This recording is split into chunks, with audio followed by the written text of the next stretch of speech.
What does it mean to trust? To listen? Which is more difficult? Which is needed more today? Join us for the first episode of Kita Kids, Young Pauline Encounters on January 28, 2022 from 8 p.m. to 9 p.m. live at the St. Paul Seminary Facebook page. Kita Kids is a monthly webinar encounter for young persons that caters for informal dialogue, exchange of experiences, and hopes on living treasured values in our current society as lived by Paulines and Paulinians. For the first episode, the Pauline witness is Blessed Timothy Giaccardo, the first Pauline Priest. The moderator, Father Norman Peña, and his guest, young Paulines and Paulinians, will be discussing the treasure values of trust and listening as outlined by Pope Francis in his 56th World Day of Social Communications message. Kita Kids, Young Pauline Encounters on January 28, 2022 from 8 p.m. to 9 p.m. live at the St. Paul Seminary Facebook page.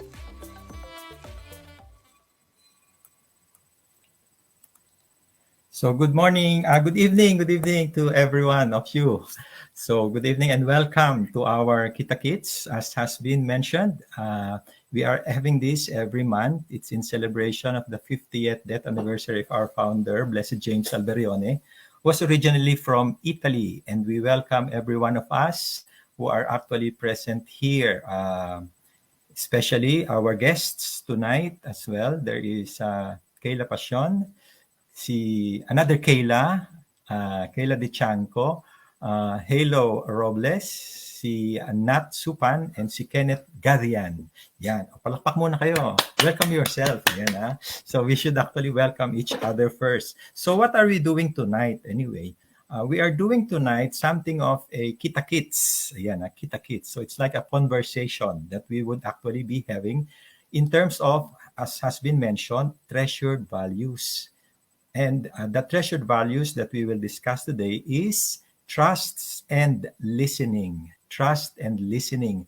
And in that, we could say that among the models that we would use today, aside from those whom we already know, is actually Blessed Timothy Giaccardo, one of the Pauline saints, the first Pauline saints. And actually, we would likewise be looking at the message of the Pope for the 56th World Communications Day, yan, which will be celebrated on May 29. Ayan. So sige, before we really actually go into it, I would first like each of us, yung mga guests natin dito, to introduce themselves first. Very, very briefly, but joyfully. We could say it. We could say it very, very, pero joyfully. Siguro, we start with the introductions muna. Tatawagin ko na lang muna. Alphabetical na lang muna siguro. Alphabetical. Surname tayo. Surname, alphabetical. Okay? So we start with Kayla, please. Hello, good evening po. And to everyone, thank you for having me here. I'm Caela De Chanco. I'm an AB Visual Design and Communication student in my third year in St. Paul University, Manila. That's all. Okay, very good.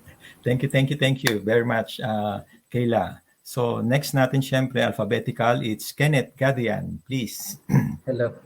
Hello, good evening, Father, and to Kayla and to everyone here. And to everyone who is watching, I'm Seminarian Keneth Gadian. I'm also taking a communication course here in St. Paul Seminary. And together with Nat, we are now here in the seminary as we are starting a new semester of formation. So it's good to be with you. Yeah, very good. Thank you very much, Kenneth. So letter, ano nung tayo? Letter P muna tayo. Okay, N first, N, sorry. P, Passion. So Kayla, ikaw muna Kayla, please. Ayan, hello po, good evening to everyone po who's watching here. I am Kayla Louise Passion, a graduating student of St. Paul University, Manila, and I'm also a AB Visual Design and Communication student. Thank you very much, Kayla. Next naman is Halo, please. Hi po. So, hi to everyone and to the viewers. I am Rosary Halo Robles. You guys can call me Halo na lang. And I am also a communication student, AB Communication in St. Paul University, Manila. Yeah, very good. So we have three Saint Paul. Actually, you're all Saint Pauls anyway. And the next one is actually Nat, please. Hi everyone, especially Father Norman and everyone here and all watching. I am Jean-Carl Nathaniel Supan, or you just call me Nat. I'm, as Kenneth mentioned, I'm a fourth year here in St. Paul Seminary, and also taking up AB Communication. Yeah, thank you. Yun, very good. So thank you very much. Ayan, now that we know each other, so I'll just explain what we will do. So this is just an informal, sabi natin, sharing of information later on trust and listening based on the lives of, masasabi natin, it's actually Blessed Timothy Giaccardo and our very own lives, some of our experiences regarding trusts and listening. So I would actually encourage everyone, yung mga audience, especially natin ngayon, if you could make some comments as well in the comment box, that would be appreciated. If you have some questions as well, I know that this group, mga Paulines talaga and all communication gurus, ayan, in their own way, would be happy to answer. I'm actually fortunate to have all of these people here as my students and teachers. Yan nasabi na natin. That during class, syempre, you also learn from your students. You also learn from my students. Actually, I have not introduced myself yet. Very bad. Okay. So I'm introducing myself as well for those who do not know me yet. My name is Father Norman, a priest of the Society of St. Paul. And this seminar is being held, of course, through the organization of the Pauline Family Spirituality Equipe of the Pauline family here in the Philippines. In Italy, just to say, they are actually doing something like this too, but they do it in Italian. And they do it like with the not so young, but not so old people as well. So our elders, yung mga ganyan, yung mga, we call it the Incontri Paolini. So it means Incontri is encounter, Paolini is Paulines or Paulinians, we could say. So we will be discussing something and we will be asking questions. We'll be discussing some of the letters. We'll be discussing something on the life, as well of Father Timothy Giaccardo. So siguro ganon. As a start, I believe we can actually start with a little prayer with a song by some of our nuns. Actually, this song we already played before. It's actually available doon sa their cover is available from our YouTube page then, so it's public domain as well. So I will just like to play it. Unfortunately, there will be no non-participants today kasi nga for some reason or another that they could not come, but we know that they accompany us in prayer. So for our prayer, we just listen to the songs of the sisters. Ito si Sister Anna Maria and Sister Pam.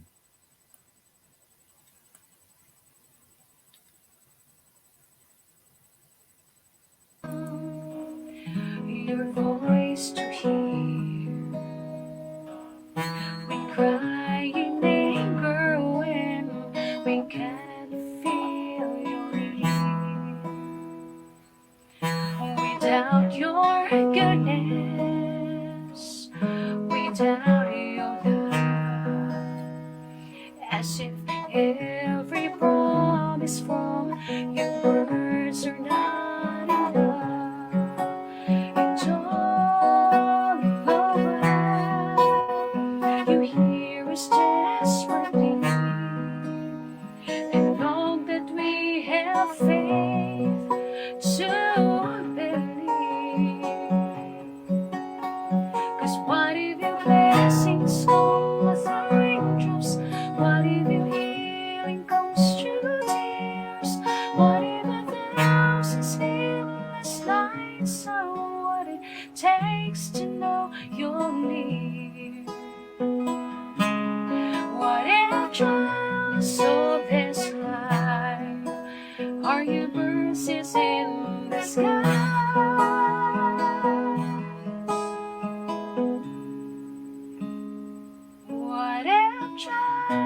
So this life, are you verses in the skies?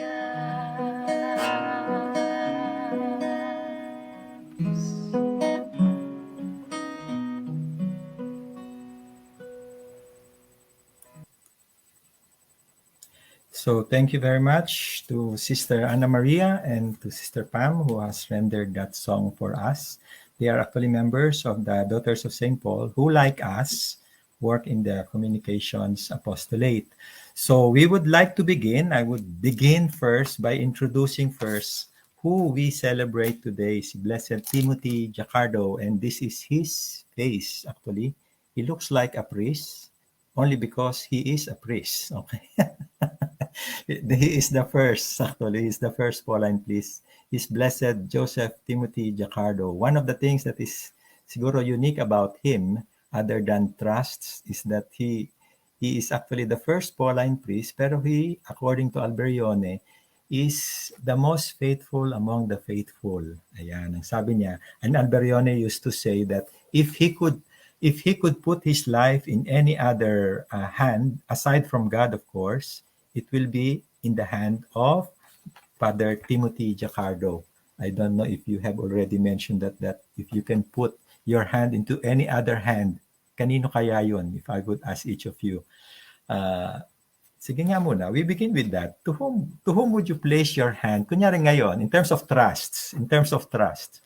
This one is not in the questionnaire, okay? This one is not in the questionnaire. But to whom will you place your trust now? Other than God, of course. That's number one.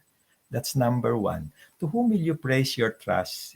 And here we could, of course, define na yung siguro what we mean by trusts.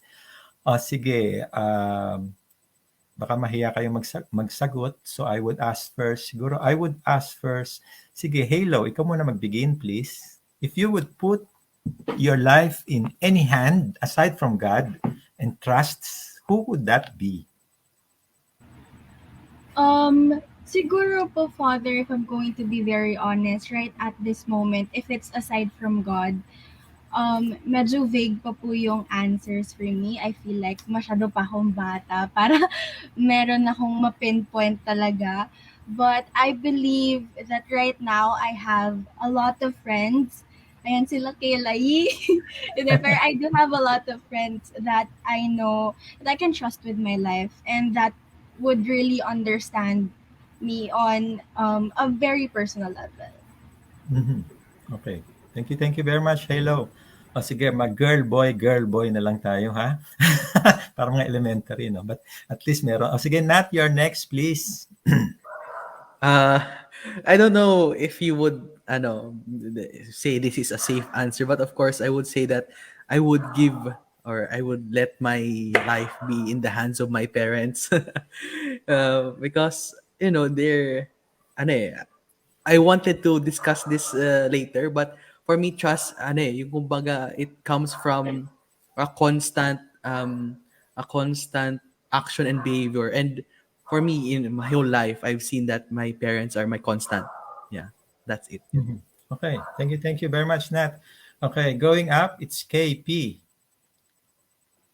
Hello po. So for me, I trust po, since I am going on to the next phase of my life, kasi po I'm a graduating student, I want to trust myself. Like I want to, kasi po for me, trusting is also a form of love. And I would just like to share it po to our listeners and po right now and to everyone po na it is important po to love and trust yourself, especially po ngayon na we are in this situation. So ayun po. I Mhm. would like to trust myself. Okay. Thank you very much, Kayla. Okay. Sige, Kenneth, your turn, please. Yes, Father. So, ako siguro, I would entrust my life. I would entrust my life. Kung pwede po, hindi sa isang individual lang, but to a group. I would entrust it to the congregation, to Society of St. Paul, which I think at this early stage of formation of being a seminarian, I am publicly declaring my desire to entrust my life soon to the Society of St. Paul, to my formators, to the superiors. And I think that's the beauty of trust. Like these people, even the future superiors, I don't know them. But yet I choose to put my life into their hands. Like trusting for me is like it's a risk. It's putting risk. Like I would be very much tempted to say names that I know very well, people that I know very well, because there's the comfort of certainty. But I think it's the challenge of my vocation that I took to entrust. Can I entrust my life to people that I barely know? And for me, I would say yes, because that's trust is like expecting the better half of of the Mhm. future, and I think I have a good future with the Society of St. Paul. Yun po. Wow. Thank you very much, Kenneth. Okay, last but not the least, Kayla, D, please. I think, ayun, same with Kuya Nat. I'm gonna trust myself to my family and close friends since I know that they will always be willing to, have my back whenever things get hard, and they'd always be willing to support me in my endeavors, ganyan. And same lang din po kay hirap na last ako. Same lang din po na kay Ate Kayla na I'm also gonna trust myself in whatever I'm gonna get through in my future, in my journey in this life. Ayun lang. Very nice. At least very good. In terms of all your answers, actually very, very nice siya. At least meron siyang diversity. Trust in God, self, families. Also, there is a bit of uncertainty. And I guess that is all what actually Father Timothy Giaccardo had as well. Those ones. He was born in 1896. 1886 pala, 1886. And 1886, 2 years older than our founder.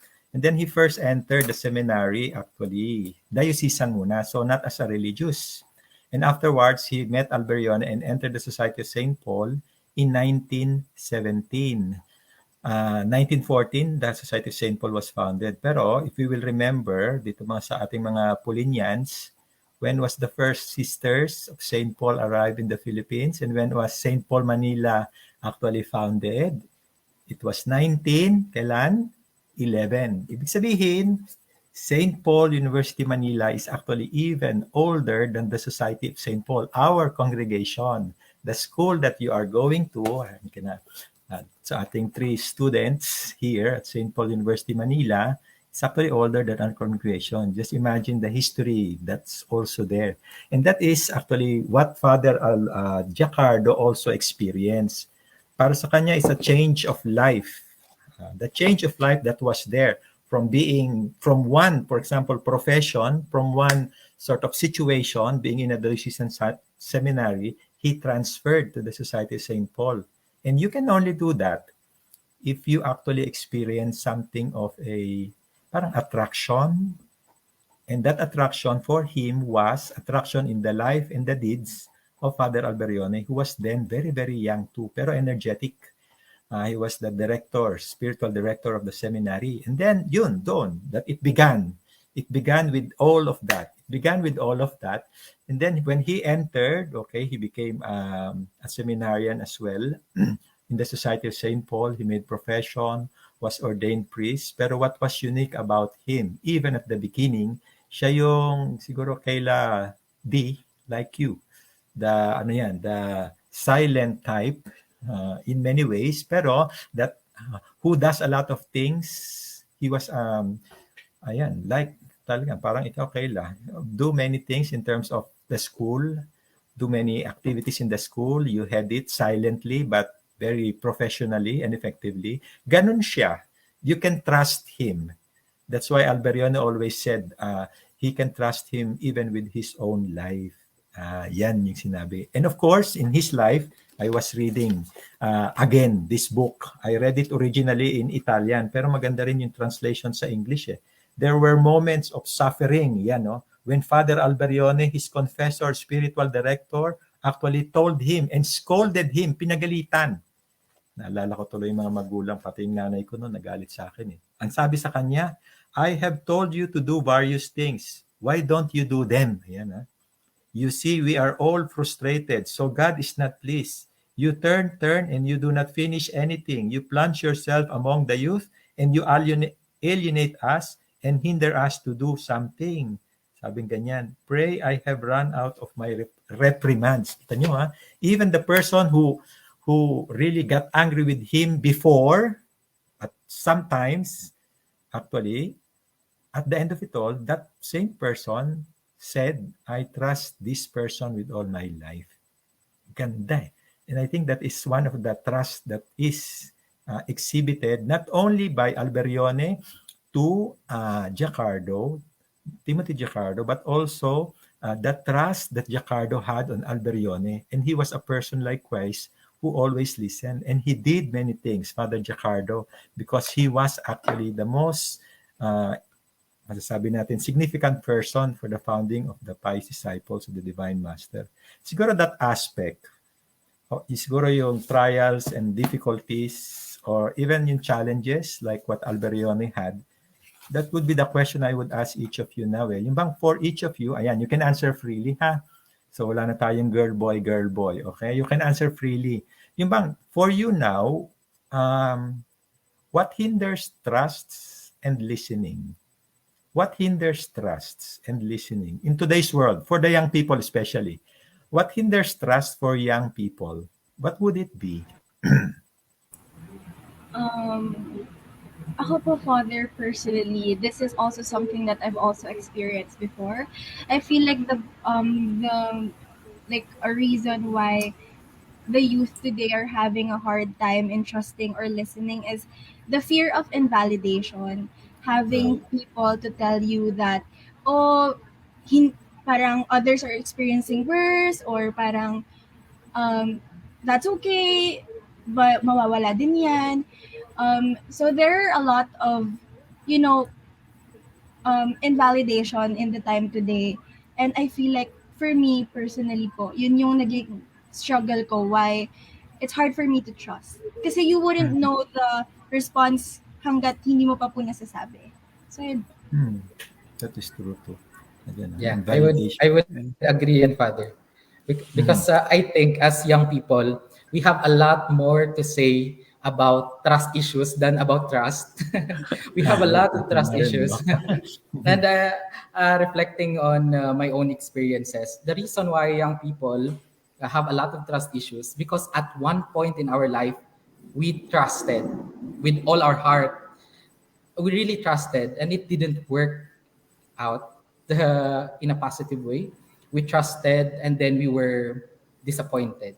So more or less, our issues with trust is like a trauma response. We have trusted, like maybe we gave it 1, 2, or 3 times, but then a lot of people have the tendency to abuse trust, to manipulate you just because you are. They think that when you are trusting, it's a weakness. It's a point for being gullible, and some people actually abuse that. And I think that's one of the reasons why we are so hesitant to trust again. That is very good. Yeah, I also agree yung sinabi ni Kenneth na yun nga, may parang general culture of distrust. Aside sa, I think, of course, yung mga personal trauma, there's also yung, for me, very growing yung culture na maging very individualistic, na mas just rely on yourself. Although maganda yung, of course, rely on oneself, but yung tipong you do not share anything to anyone, that you be quiet, you be secretive, and I don't know, it's part of yung, I don't know if you see those kind of posts na yung parang tungkol about working silently and being on the grind, so to say, na para ma-achieve yung something na trust no one, something like that, na very, I'd say, individualistic. Yun. Kasi, yun nga, we're tired of being invalidated. Something like that. Yeah. Very, very true.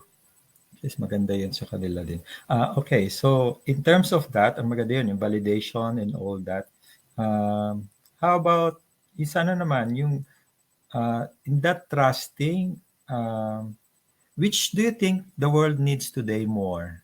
Trusting or listening? Which would be the one that the world needs today more? Yung that you trust or that you listen? Ah, yun yung parang tanong na ang hirap sagutin. Ano? Seemingly a question hard to ano. In your experience, for example, or if not, why is it hard or why is it needed today more? Yan, in terms of this. Sige, I sino think kaya? po today, ay hello, Mhm. sorry, Yes, yes, ako na yes, po. please. I think po Please. today, the world needs to listen more. Kasi, like, to listen around, di lang sa news, but to each other as well. Kasi, right now, from what I experience and what I'm observing, like on social media, online, people tend to be very reactive to what they see and what they hear online and in real life.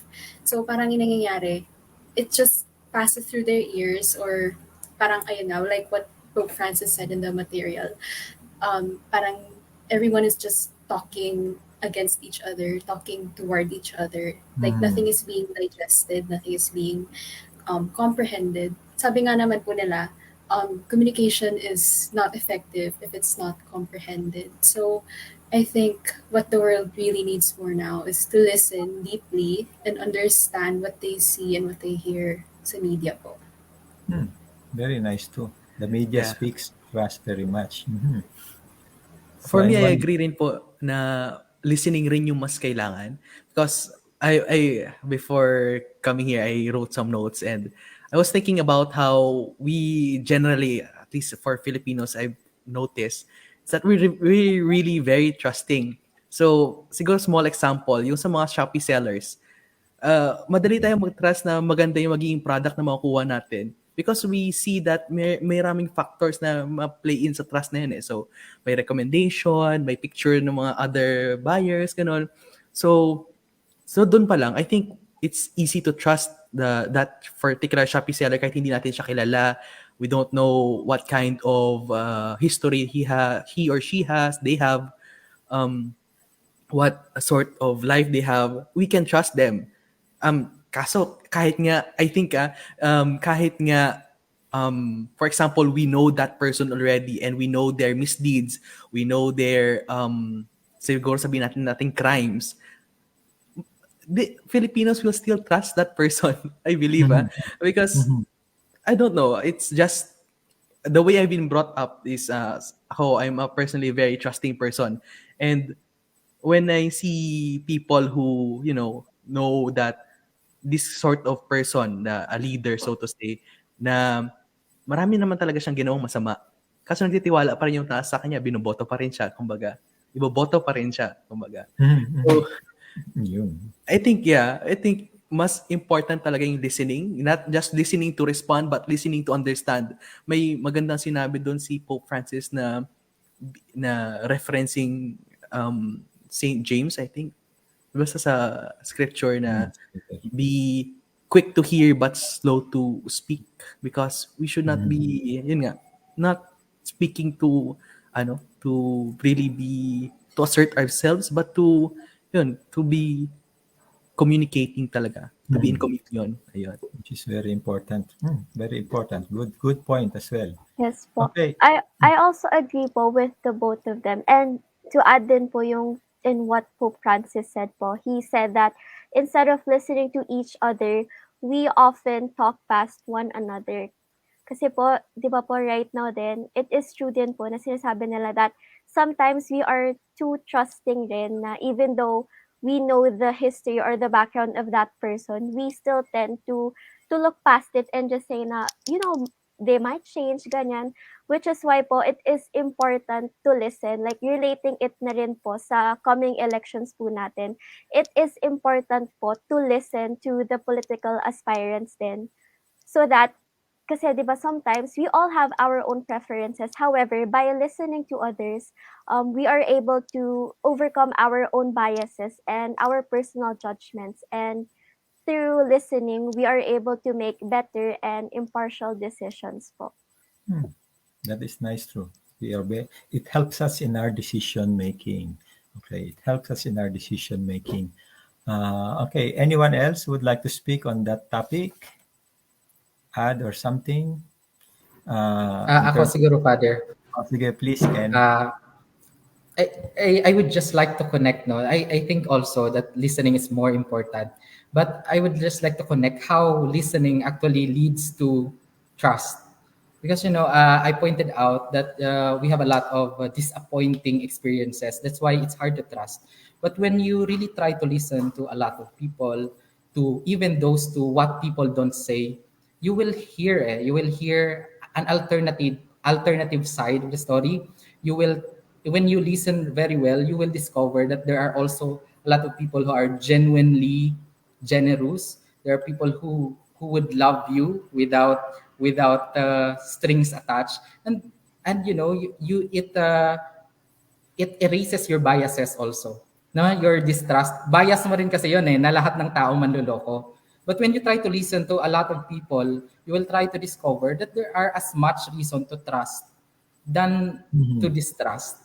And Mhm. Mhm. yun po. I think there are a lot of reasons still to trust and a lot of goodness in the world. And all we have to do is to listen very well. Not just with what people say, but with what people don't say. I think that's the beauty of listening. Mhm.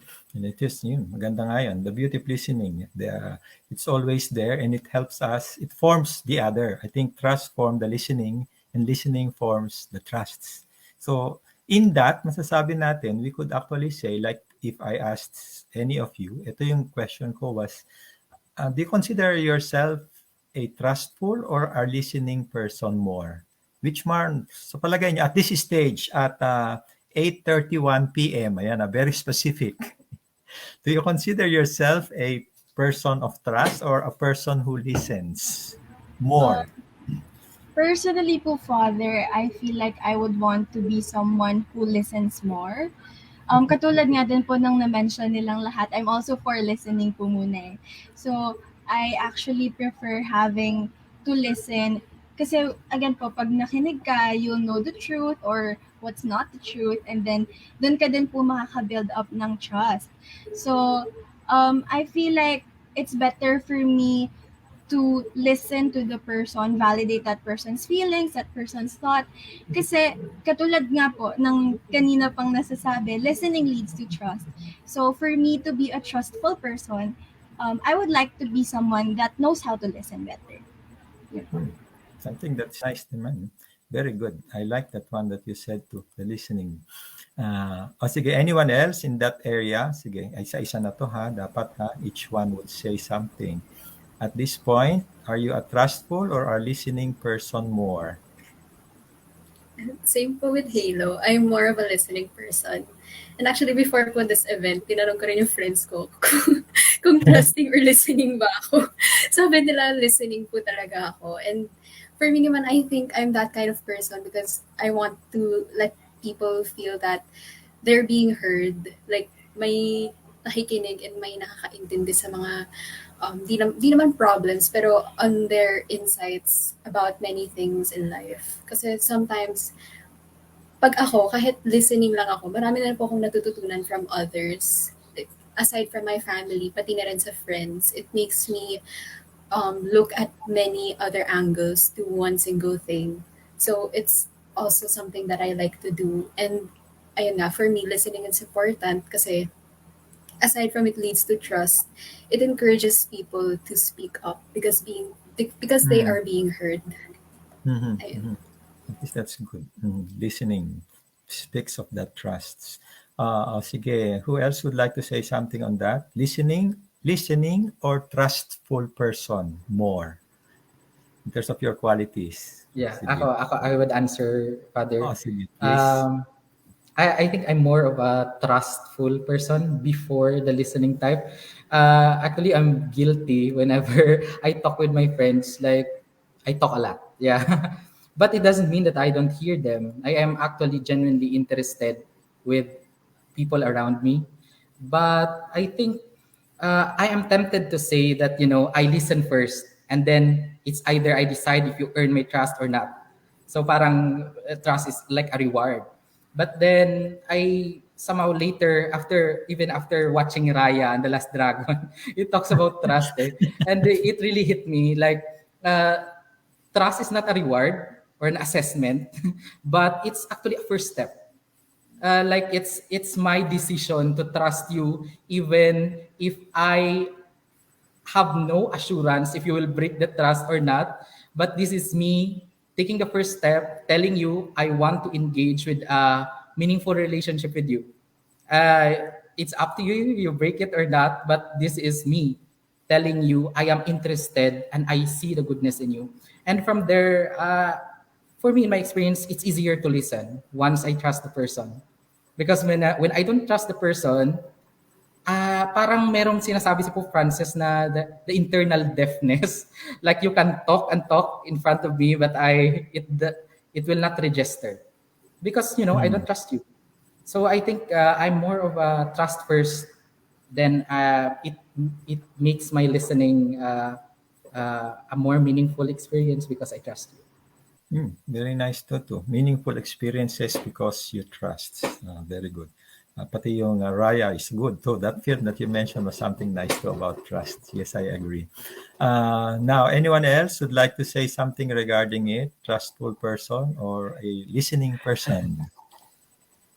Okay. So I've said as I've said earlier, I'm inclined to really trust people, but I would say I'm more of a listening person rather than trusting. Although I'd like to have both qualities na talagang maganda. I'm more of a listening person, not because yun nga I try to understand everyone, but because I'm just slow to respond. uh, I'm sometimes I find it hard to immediately, sometimes because when my friends talk to me or my people talk to me, ask for advice or something like that, I am often dumbfounded. I don't know what to say, so I just listen and let them say everything and what they want to say. Mhm, But yun mhm. nga, I can't offer anything because I don't know. I can't really just think of anything. All I can offer is my presence, and I hope kumbaga, it's a good thing that I'm there to listen to them. Ayun. Mm. At least that's nice too. Listening to people leads to know you as well in terms of that. And as Christian has mentioned here too, trust leads to listening. Trust is bestowed first by the person before he or she allows you to listen to him or to her. Ayun na. So the other person is needed. Parang Martin Buber to ah. The I and the thou. Martin Buber, the I and the thou. Pero something But that for me, Father, I think it's too narrow to think that one comes before. It's like your chicken and the egg comes first. I think it's a synchronous, the same time. It happens at the same time. Pwede kasi na the more I listen to a person, the more I trust them. But also, the more I trust them, the more I listen to them. So it can be, I think, Mhm, mhm. very yung synchronous ba? Yeah. Yes, yes. And I think that is too. One goes not before the other, pero they walk hand in hand. Sabi natin. They walk hand in hand in that sense. Now, on that question, anyone else would like to speak? For me then po, Father, I believe that I am a person po who is more of a listener because po, yun din po, for my friends and my family, they say po that I am a person whom they can just share their lives with or yung just to be there with them po. Kasi I believe that it is important po to make people feel that they are not alone and just being with them po, it is already a big factor po na you're there with them because it's warmth po. Parang it gives them warmth na they are not alone and they are loved. Ayun po. So, but trusting and listening builds a presence. Yan. Presence The po. I am presence of being the there for other. the Yun. person. Yan. Ayan. For the presence of the other. I think I like that too. Ito naman, the other question which is not on the paper. Naisip ko lang kasi while you were speaking eh. Why is it hard for young people to trust today? Or why is it hard for masasabi natin not so young peer person to trust a young person today? Ako po, I feel like from experience po, siguro sa generation gap din po. I feel like since iba po ng kinalakihan or iba po ng napaniwalaan before, there are differences pagdating po sa pag-iintindi or pag-trust, syempre, especially that right now, the youth has a lot to say. Um, we are very outspoken. We like to talk about, let's say, social issues or just we like to spark conversation po. Mm. So, parang with that po, I feel like there are things that are not yet bridged for them to give us complete trust since it's something that they've not grown with, if that's Mm. the term po. So, ayun po. I feel like may gap po kasi. And with that gap po, I feel like that is something that I hope listening and trust would help us to mend. Maganda rin yun, ano? So will be the time element in terms of that too. To develop and to grow, to evolve. Yan. Sige. Sige, who else would like to answer that question? Yeah, ako Why is it Father. hard for people to trust young people today, and why is it hard for uh, young people to be trusted? Yun pala. Sige, Yeah. please. I think I remember Alberione writing something about it. He says that old people keep on saying that we have always done this way. We did it this way. And then the young people always keep on saying the old people cannot Mm. understand and will not understand me. And so they don't trust each other. Uh, I think it's more of what blocks trust is biases. Kasi parang Mm. even media, I think, reinforces this type of characters and attributes sa mga Gen Z, sa mga millennials. Kapag millennials, expected na indecisive, takot sa commitments. And I think I call it biases because a lot of millennials and Gen Zs would rise up and say, no, hindi ako ganito. We don't fit the description. And I think when an old person finds it hard to trust a young person, he is basing it on those, yung mga naririnig niyang Mm. nakakabit palagi na attribute sa Mm. mga millennials na Mm. Mm. immature, ganito, changes his minds, ganyan. So I think that the solution here is listening. All people should learn to, listen to young people. And I say it also the same with young people to also listen to all people of what they have to say. Kasi it's hard to operate based on stereotypes. Mhm. Mhm. uh, That is true. it's very good to move forward to trust people when you actually sit with them and ask them to confirm those biases. And I Mhm. think ako personally, Father, I would not base my engagement with a person even based on a very credible textbook, no? Na sinasabi na yung mga edad nila, ganito sila mag-isip. No, because maybe that person is, is a different one. And I think listening po yung key. Mhm. This is the key for that one. Again, naging ko, as Christian said, it has become a cultural gap. But as any gaps, syempre yon, that it has to be understood and listened to. Okay, sino pang gusto magsalita regarding that question? Okay. In terms of the young. Sige, please. Sa akin, I think, yeah, tama yun. I really agree with Kenneth there na you need to sit down. Sabi nga rin ni Pope Francis na there really needs to be, to trust them also, part yun, as we've said, part of the process of trusting and listening yun, to trust for each other, for each generation to trust each other. Need talaga ng listening eh. Not just na uh,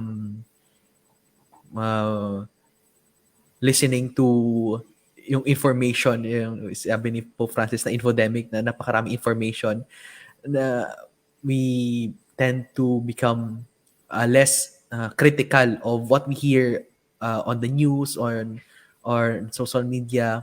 So yeah, I think there's really need to be a more human experience. Minsan kasi I think there's a process of yun nga, totalizing talaga yung generalization just biases na Importance. Mhm. if I've seen one thing, I've seen it all, kumbaga. Mhm, So mhm. one bad Gen Z is already all of them bad, something like that. Mhm. While or for a young person, one old person saying bad things about me is already all of them they're bad. So something like that. So maybe we really need more of a conscious effort. Sabi one of the commenters said earlier that we Mhm. really need to have a conscious effort to really listen and trust each other. Yun, maganda rin yun. At least that is one. Even in the, I think even in the example of Saint Paul, ganun din eh. Saint Paul never trusted anyone but the law. Yung the law. Yan, Saint Paul was good at the Mosaic law. Naging religious na abitayan. No? Pero yun, as a trustful person, he trust only the law. But when he encountered Christ, of course, not that he changed his trust of the law, hindi nawala yon, but the focus of that trust becomes anymore the giver of trust, which is actually, ayan, si Christ na, si Christ. Ito, in your experience, ito naman, this is not in the question as well, pero the question yung bang, if someone has broken your trusts, how do you mend it in terms of you? Kunyari, your experience of being broken yung trusts, what would you recommend, especially pag young person yon? What would you recommend to those breakers of trusts? Yan, to those breakers of trusts. Parang ano na yun, question, mga breakers of trusts. Wala. I think, For me, sige, Father yes, po, kasi hello po. So for yes, me po yes. kasi, I think that all of us po have a different way of responding po to, to situations po. Like, since you mentioned po yung sa breaking of trust, for me, I believe that it is important po to take the time po muna dun sa sarili mo na i-understand mo muna kung ano yung nararamdaman mo at that moment, kung ano yung emotions that you are feeling. Kasi for me, I think it is not good na you would immediately rush to, conversate, to communicate with that person if you are still hurting or you're still in the process of healing. So for me, I believe that it is important po muna to take a step back and just, you know, take a break po from seeing that person or like talking to that person, and then pag okay ka na or you're in the right state of mind, then that's the time that you will, fix things with that person who broke your trust. You broke your trust. Parang meron ka talagang personal experience dyan, ano? Friendships. Okay, sino Ayan po. susunod? Okay, thank you, Kayla. O sige, the other Kayla.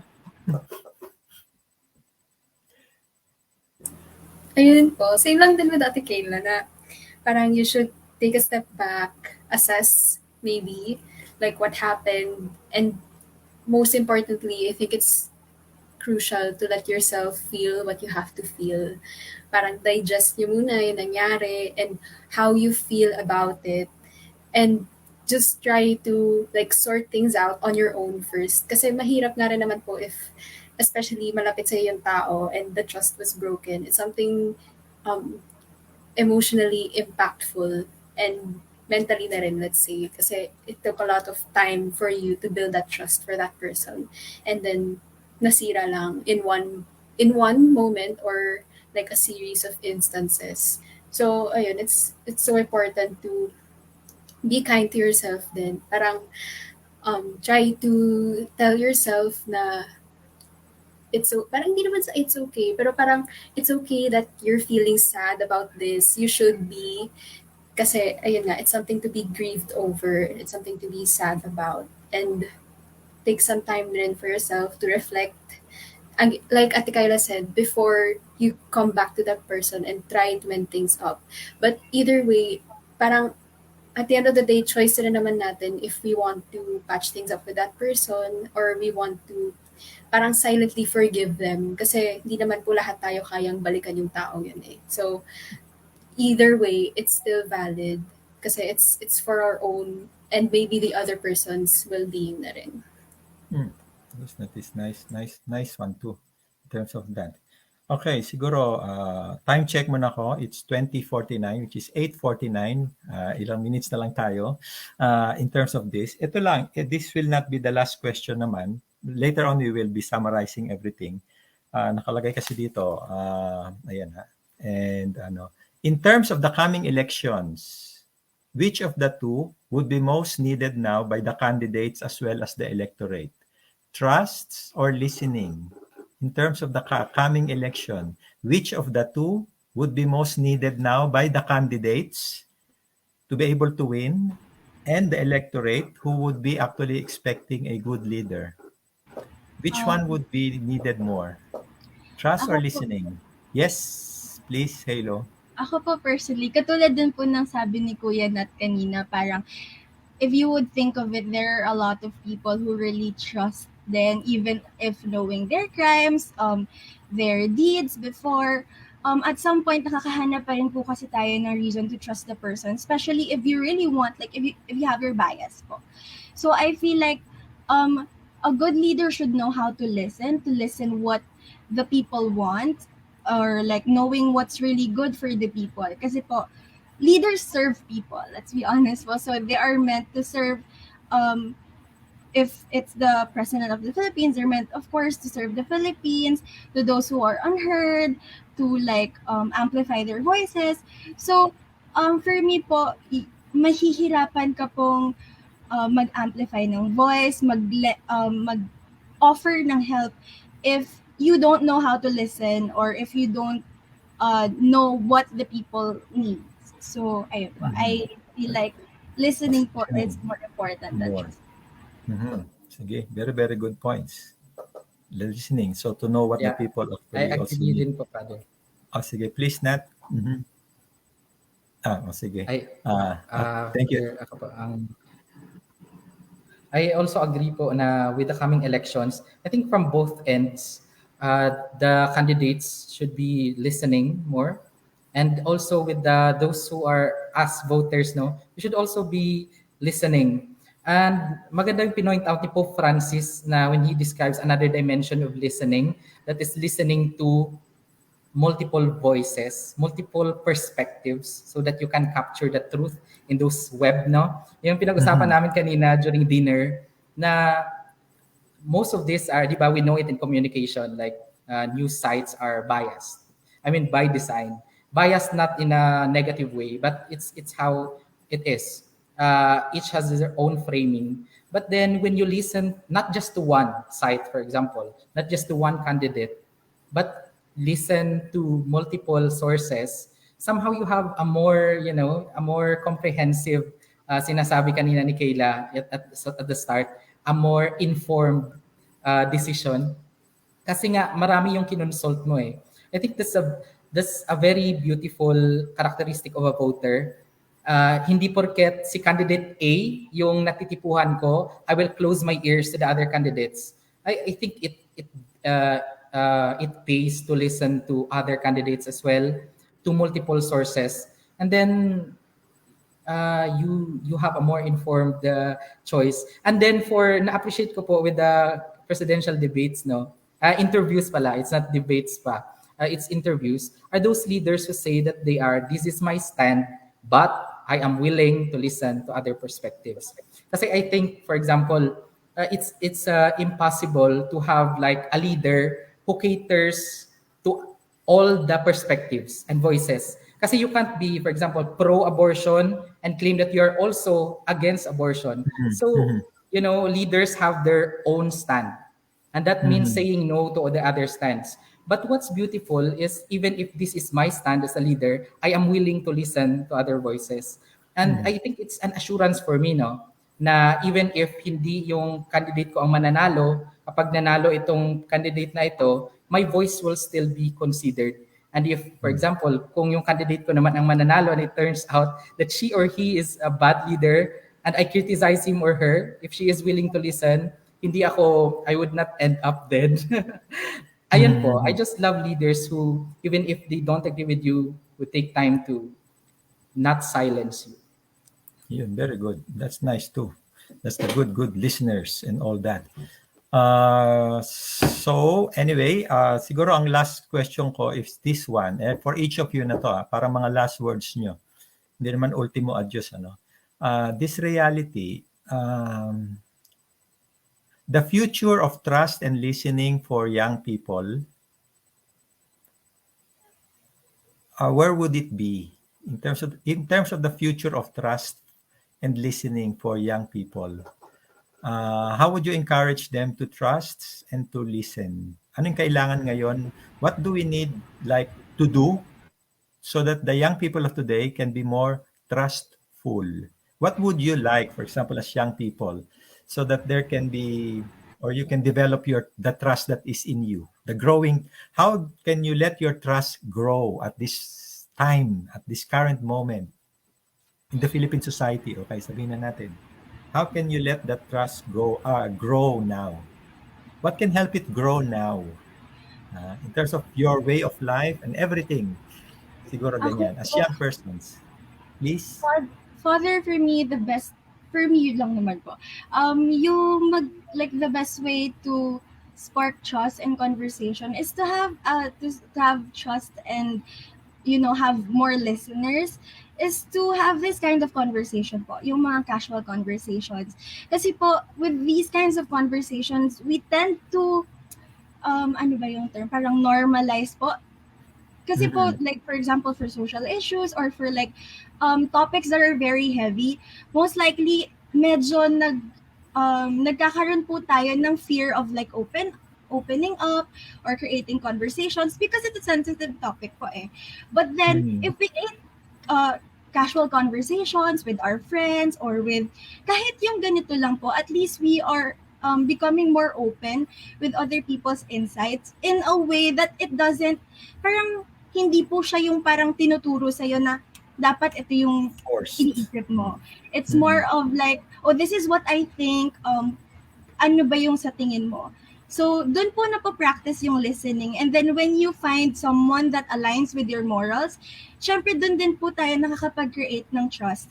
And I believe that the youth today is like very progressive po sila. I think that even if meron po tayong difficulty with trusting, I feel like marami pong youth mas bihasa sa pagli-listen. And I feel like with that step po, we could have a better future when it comes to trust, to listening, and to creating conversations. Yun.